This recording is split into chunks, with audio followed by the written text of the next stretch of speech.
عمرك سمعت كلمة فوركس؟ ناس بتقول عليه أكبر سوق في العالم، وناس تانية بتقول مخاطرة. بس هو فعلا إيه؟ في الفيديو ده هنعرف يعني إيه فوركس، وإزاي ممكن تبدأ فيه خطوة بخطوة. الفوركس أو سوق تبادل العملات الأجنبية هو ببساطة المكان اللي الناس بتشتري وتبيع فيه العملات. يعني مثلا لو اشتريت الدولار قدام الجنيه، فأنت كده دخلت في صفقة فوركس، والحكاية دي بتحصل عالمياً 24 ساعة في اليوم، 5 أيام في الأسبوع.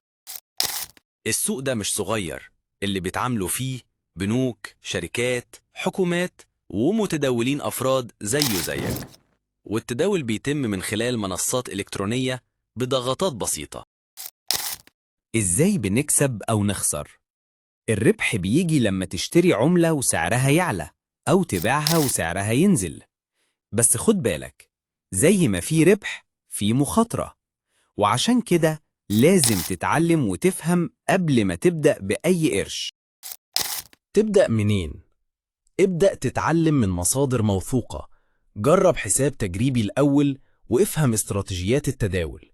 وخليك دايما فاكر، التعليم قبل الاستثمار. لو استفدت من الفيديو ما تنساش تدعمني بلايك واشتراك، وفعل الجرس عشان يوصلك كل جديد عن التداول والاستثمار.